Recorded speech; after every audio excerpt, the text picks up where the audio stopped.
Well, let's go ahead and get started with our webinar today.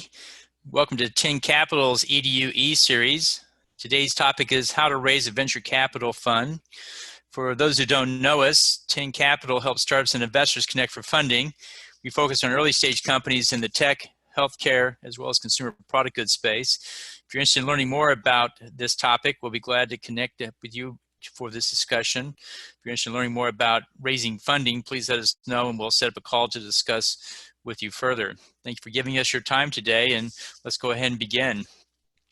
So many people are now raising their own venture capital fund. It's what's called a Micro VC fund. It used to be venture capital was only for the very high-end groups where they raised $100 million funds or more.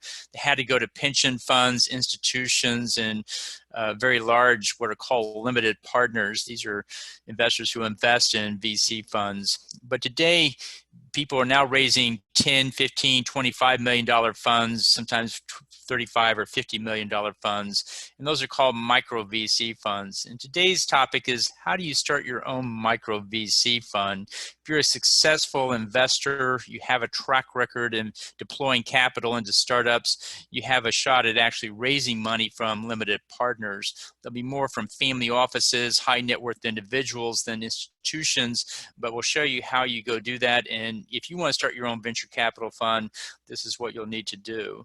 So with that, let's go ahead and kick off. As we go forward, if you have any questions, go ahead and put them in the chat box. Glad to see people continuing to join us today. But if you have questions, go ahead and put them in the chat box and we'll answer them as we go along. With that, let's go ahead and kick off.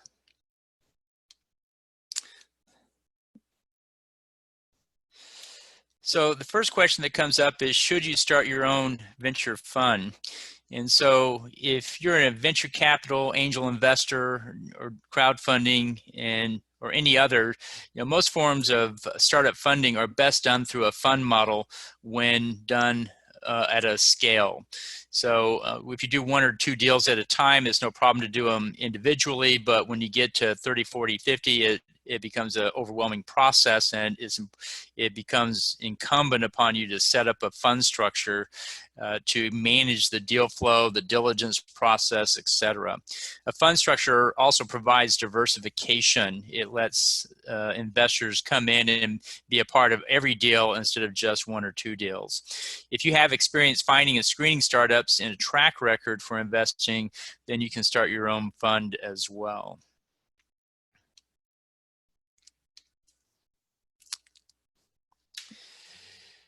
So first question is understanding the challenges of being a VC. Just like a startup, the VC, you have to raise funds too. The startups that you funded, you were on one side of the table. Now you'll be on the other side of that table where they will be asking you questions. You will be pitching to raise their funding, and it'll be the very same dynamic that you went through as you were funding startups as an angel investor, or you were part of a venture capital group or a family office, but now you want to step out and raise your own fund. All of the same dynamics apply. Also, one of the things you'll find in working in the micro VC world is that many LPs or limited partners tend to be rear view mirror oriented. They're looking back at what was successful rather than looking forward at what will be successful. And that's the challenge. You're looking at what is going to be successful. They're usually 3 to 5 years behind you in the technology and what's going on. And part of your job will be educating them about what is coming up and how your choices are going to be winners. Second is you'll rarely be making these decisions by yourself. VCs are often working with partners, and so if you're going it alone, that's fine, but if you have partners, you now have other people in the group in which you need to make investment decisions, and you need to take that into account if you are investing your own funds or you're an angel investor and you made all decisions by yourself. Typically going forward, you'll have other people involved, and even the limited partners will want to be involved in some of these decisions as well. And so think about working with partners as being another challenge, a new one for you as well. Third is getting deals done. Getting deals done are not always easy. It takes a lot of time to get a deal all the way through the process. through diligence, through check signing, through closing, getting the whole deal done is going to be an even bigger effort than what you may have experienced in the past, depending upon what you were doing then. But the question that comes up a lot is, why would somebody raise their own micro VC fund? Well, first of all, it's a great career path for the angel or high net worth investor seeking to take venture investing to the next level. So if you've already been doing this and you want to continue but go higher, this is the way forward, is to raise money from limited partners to give you more capital to continue doing the work you're already doing. Second, it can also let you follow your own passion and focus on the startups you care about. In other words, if you have a passion for impact investing or for diversity or for other topics, you can actually raise more funding and help fund more startups in that direction. Third is you get to be your own boss. Many people are already in that place, but if you're working for a VC fund and want to be your own boss, this is one way to do it. And finally, you get to deploy more funding into your sector of choice. If you think AI is the answer, you think blockchain is the answer, you can raise more funding to go after more deals in your sector of interest. So let's look on to the next topic. Again, if you have questions, just type them in and we'll be glad to answer them as we go forward.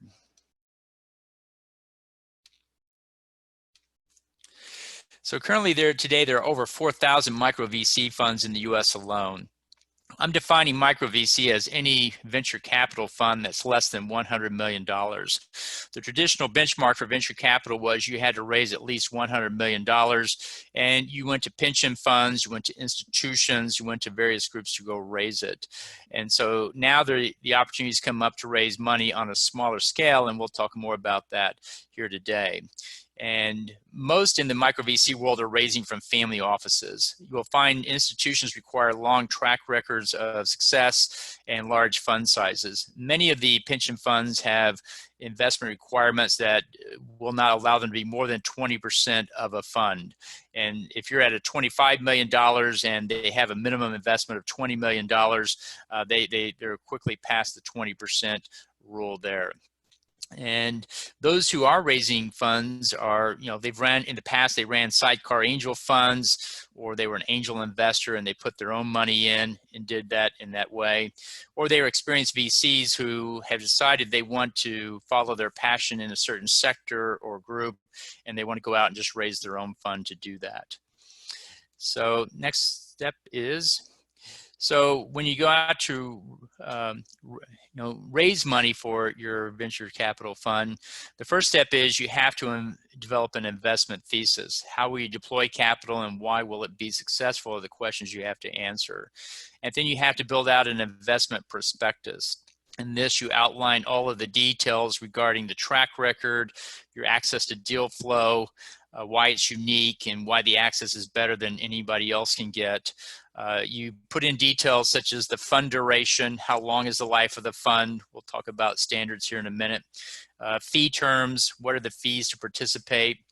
And then general partner contribution. If you're putting in your own legacy angel investments, you have to put in the cost basis of those. We'll talk about that more later in the session. And then general partner total capital commitment. How much money are you putting in on your own fund?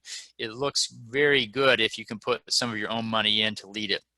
And then there's reserve policies, which is how much do you invest on the first round and how much do you reserve for a follow-on round? What are the rules around that? And then finally is portfolio construction. How do you achieve diversification? If you're in a sector, how do you plan to get outside of the sector concentration? What can you do to weather any downturns in the industry of the sector or in general? And then after you have your investment prospectus, you go out, you meet with limited partners to pitch the investment thesis and start working them through the process. Typically, a fundraise is 18 months to raise the first fund, and you'll go through 2 to 5 closings per fund. You don't have to raise all of it. I'll say your goal was 25 million. You don't have to raise all 25 million. If you can raise 3 million and start to deploy, you can start to show or demonstrate that you have success at this. You can show the growth story of the companies you've invested in. They're clicking up and to the right, and that gets people excited about investing because they see that you can pick winners and you're doing it right now, not just in the future itself. And it'll be several closings to go through the process, and usually funds like this are built over a year, sometimes 2 or 3 years, depending upon the market or the economy itself. So let's talk about your investment thesis. It's a hypothesis that describes how a particular market is suitable for producing a positive return. And you must be able to articulate your thesis and demonstrate some expertise. Typically, you're drawing upon numbers that show market sizes and growth rates. You're looking at trends and what their impact is going to be. You're looking for disruption. And you're tying all these elements together to show that this is what the future is going to look like, and here's how we can be best positioned to take advantage of that. And then you want to show that you have some track record in doing this before, so that this is not your first time. Investors are very leery of first time, and that's why if you've already made some angel investments or have made sidecar investments that have turned out well, then you've got a great track record.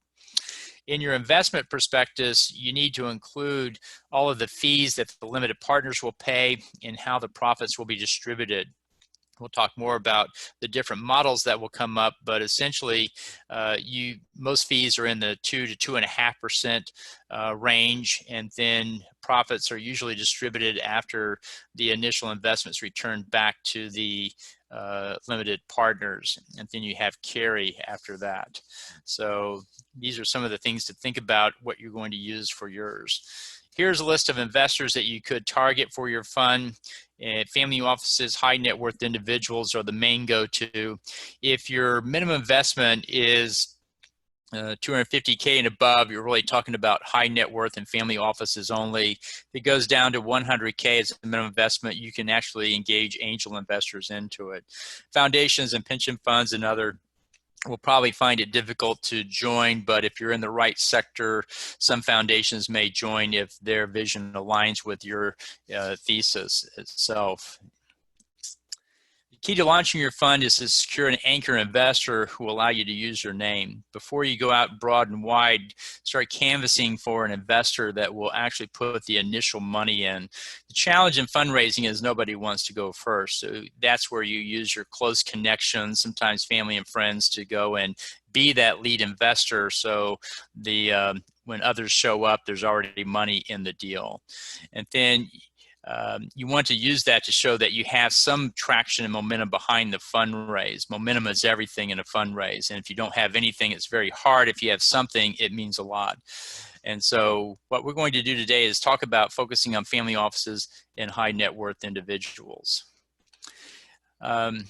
Again, if you are an angel investor, you could use this as part of your performance record. Investors will ask, what have you invested in before? What was your track record? And you have to have some metrics around what you did and how it worked. If you were an operator of a company with a successful track record, that's great to add in as well, because part of being a micro VC is helping companies, being able to guide and coach them. You're not only putting in money, but you're putting in expertise and network connections. And the more you bring to the table, the more they're going to want your money over somebody else's. And in any event, any investments that resulted in a successful exit should be top of the list for what you put out there. Remember that returns in the venture capital world are based on the power law. That's the Pareto Principle that says that the majority of investments will come from the minority of majority of the successes will come from a minority number of the investments. And if you look at a standard 10 investments in the startup fund, what you'll see is that one will be a home run, 2 to 3 will be small returns, and the rest will be losses. And so every deal you put money into needs to have the capability of returning the entire fund, because you never know which one that will be. So what we're going to do is go through some more information today, and then at the end, if you signed up for the webinar, we'll send you a copy of this recording, and then we have an e-guide we put together. It's a brochure that captures all the information we're about to go through. And so there are several types of venture funds. One's the standard VC fund. It's a $100 million fund with 10 to 12-year life. Then there are evergreen or open-ended funds where they cash out every 4 years, but just the returns keep going back into the fund and keep going back into startups, and then they just give a distribution on a regular basis. So if you have something that is highly repeatable and predictable, you don't have to actually start a new fund. You can just start one that has an evergreen component that it never stops. You can keep redeploying cash that that have come back from returns. Then the micro VC funds are typically $10 to $50 million, and they're typically a 10-year life. And sometimes you can get 1 or 2 year extensions on it. So sometimes people want to extend the life of the fund because they need more time to grow the business, or there's a big exit opportunity coming up. We don't need to close it down just yet. Let's give it a little bit more time, and you can actually extend those, but you want to write that into your documentation up front. And then here are 4 ways to establish a strategy or focus for your fund. You could look for growth stage, leading A and B rounds, those that have a good product market fit. You can grow businesses that are already proven. You can do later stage VC work and be like a growth equity investors on B or C rounds. So you can even go later stage if you're wanting to make sure that the company is not going to go under for startup failure. You can be industry specific and do just artificial intelligence or just blockchain or just enterprise. You can pick your sector of interest, especially if you have expertise in a sector. That might be the way to qualify deals. And then finally, you could be a geographically specific. If you're in a certain area and you have a certain number of deals, you can make your time more efficient by investing in just that geography. One of the issues with micro VC is that the fee doesn't usually allow for you to hire a broad number of people. It's difficult to have an analyst on board and a virtual assistant and a marketing person. That's going to be very difficult with the fees of 2.5% standard on, say, a $25 or even $50 million fund. You're just not going to have the money to pay for all of that. So what you need to do in that case is limit the type of deals you look at so you can make your time more efficient with actually closing deals itself. So let's see if there are any questions here so far.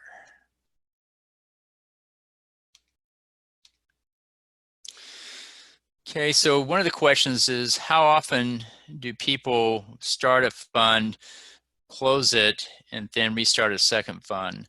Well, the answer to that question is, if you raise a fund and you deploy it and you start to see success, you can start to raise the next fund even before the first fund is completed because you've got a track record. LPs or limited partners are looking for those who are successful, and they don't have to wait till you finish your first fund, deploying it and exiting and so forth. They're ready to hand you more money now. So if you're successful with the first few deals, you can actually go out and start raising the second fund sooner rather than later off the back of that successful win. So realize it's not all just every 10 years. It's actually people working on funds 2 and 3 as you're showing success in funds 1. Best time to raise money is not when you need it, but when you have a good track record to show off for it. So we'll give you a copy of this presentation here later today. Had a couple of more things I wanted to go over, see if there's any other questions. So when you set up a fund, there are key documents you need to provide. You need to put together a limited partnership agreement. And this basically describes all the governance of the fund, the rules that go around it, etc. Then you need a private placement memorandum. It's the traditional business plan with the terms included in it. And then you need a subscription document. This ensures that your LPs are accredited investors and that they understand the limited partnership agreement and they understand the private placement memorandum. They've read it and they understand it. Then you need a due diligence questionnaires that contains all the details of the fund, such as current portfolio, track record, team makeup, fees, expenses, and co-investment rules. So you need to gather all that into one place so people can understand what you're doing. Let's talk about fees for a moment. On an overview of fees, there's typically a management fee, and this is paid out every year of the life of the fund, which is typically 10 years, and it normally is 2 to 2.5% on total committed capital. And that's whatever is committed, that's what people are paying on. It's not just what's in the bank. It's whatever has been committed. Second is carried interest. These are typically 20 to 30% of the profits paid, and usually this is after all invested capital is returned to the LPs. Management fee is often reduced after the investment period. The investment period is typically the first 3 to 5 years of the fund. You have to decide which one of those you're going to use. But after that, you reduce the management fee to typically 1.5% as the standard. And then travel, dues, subscriptions, etc., come out of the 2% management fee. Legal, fund, administration, and tax work, that often comes out of the fund itself.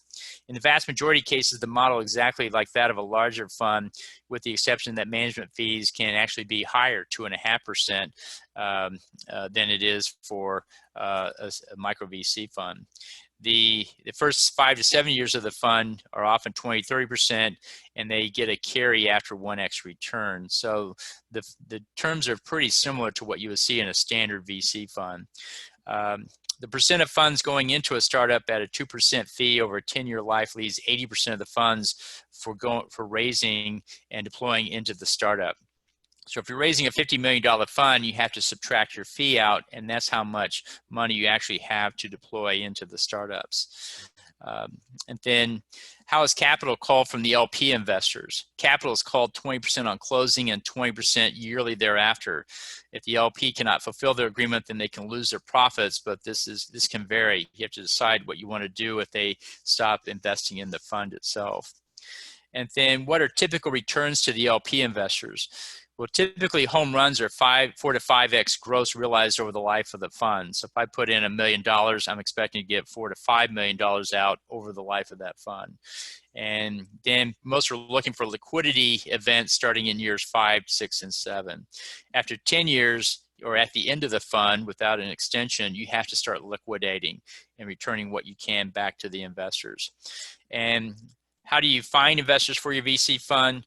Well, first funds come from yourself and your network, and then the second round comes from your friends of friends, and then after that you have to start looking for family offices and high net worth individuals who share the vision that you have for your fund itself and what your investment thesis is bringing. And so why do LPs invest in micro VC funds? Well, large institutions invest in early stage funds so they can find deals for their process at later stage. So family offices are doing the same. They're looking at you as an early stage indicator of finding deals that are quality and then tracking those companies and potentially investing in them when they become later stage deals. And then why do LPs say no to micro VCs? Things you'll hear is first, diversification. Some are already overextended in the venture capital world. They have too much there already. Some are not sure of the space. Some just don't have the cash available. And some just is usually too small for the institution. They have minimum requirements and you're not meeting them. And finally, some just don't work with first-time fund managers, and so they just are looking for somebody with more experience and keep them on the list for your next round. And so we have in the handout the economics of running a $10 million fund. What would a budget look like? And I will send that to those who signed up today. And then, best practices for running a VC fund is, number one, show some skin in the game. Don't show up with none of your own money. Make sure your money and your deals are in there. Second is offer to send your LPs, if they sign up for your fund, offer to give them a piece of your success you've had in some of your deals. If you invest in a company at a $1 million valuation, now it's at a $15 million valuation, offer to give them a piece of that return. So when money comes in, they immediately are at a gain position. They get to buy in 1 million like you did, but now it's worth 15 million. And so they feel like they've got to jump ahead, but they have to put money into the fund to get access to some of those specific deals. Think about what you can offer for them to incentivize them to join up for yours as well. Make sure you get yourself a strong team around you, even if they're part-time or advisors or whatever. Don't just go it all alone. Make sure you show that you have a group and it's working well. And then next is develop a very strong process for deal flow, diligence, and portfolio management. Make sure you have good, strong operational procedures behind it, because it will hurt you later when things fall apart or fall down because you weren't having enough attention to it. And when you run a micro VC fund, it is so many hats you have to wear. You want to get as many of these things supported by others on your team that you can. So let's see what other questions we have there before we close out today.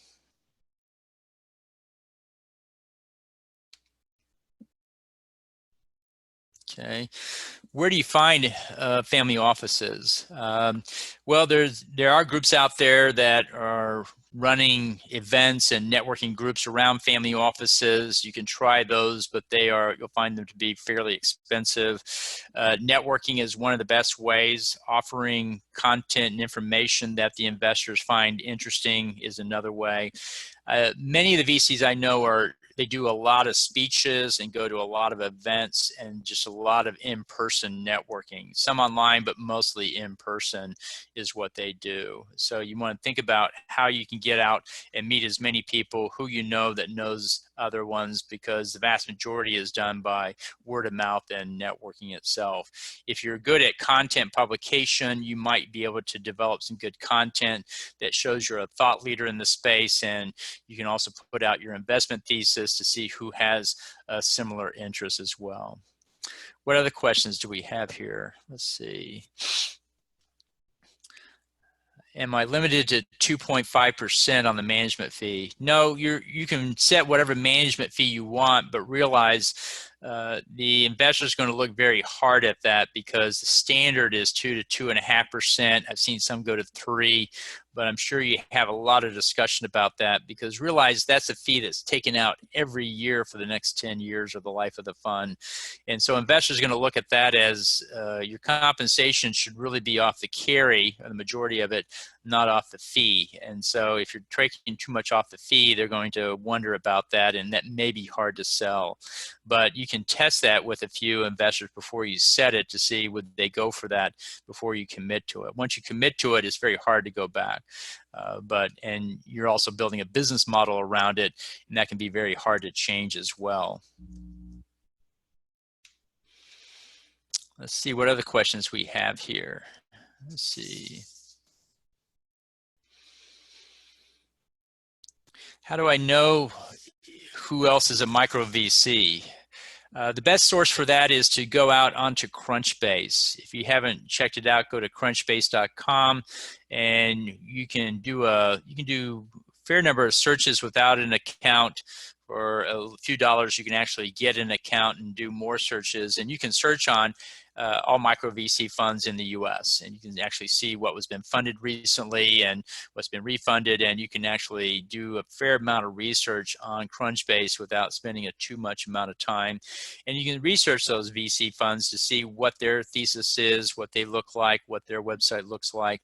And I recommend you go look at about 10 of them, especially if you're going after a sector like AI or blockchain. Go and check out the micro VC funds in that sector to see what kind of competition you have and see what thesis you have.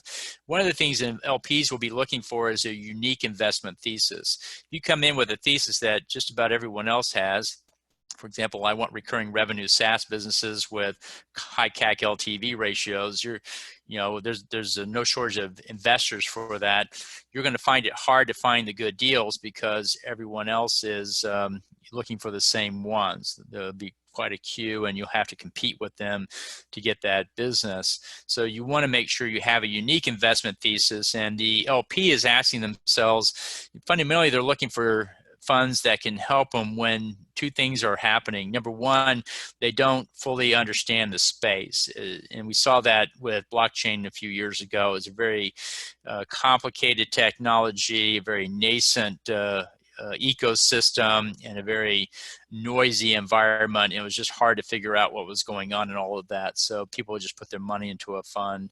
And then second, they would look for a unique investment thesis where you stand apart and you have some insight that they agree with, that they think will predict the future, or it's a non-consensual view of the future, as Mike Maples Jr. would say, that they agree with. And so those are the two things they're looking for. So you need to put some thought into what that thesis is, because that's really your selling card up there as well. I think there's one more question. If you have any more, go ahead and type it in now, because this may be the last question we'll do today. Who should you recruit to your team? So in raising funding, or deploying funding, I should say, what you'll find is you have to source the deals, you have to qualify them, go through due diligence, and then you have to close them. And so think about what you yourself are good at. Which of those three things are you strong at, and what are you weak at? And whatever you're weak at, think about bringing somebody on, if not full-time, part-time, to help you with the things that you're not as good at. In other words, find complementary skills to the core things that need to be done. And of course, you're going to do the lion's share of the work, but then you're also going to bring people in that are going to help complement your skills. And the other thing you look for is not only do they bring skills, but they bring access to funding. They know investors, they can make introductions to investors, they can get introductions to investors, and you're looking for that aspect as well, because that's going to be a key part of it as well. If they're good at deal flow, that's great too. But just think about what you can bring to the table and what's left, and then recruit people to help you with what's left. Let's see, I think that's all the questions for today. All right. Well, if there's no other questions, I want to thank you for joining us today. For those who signed up, we'll send you a copy of this webinar, and then we'll also send you a copy of the guide that covers all of these topics that we discussed today. And you can see an actual case study for how you might do a budget for a micro VC. And with that, we'll go ahead and close it out. Thank you so much, guys.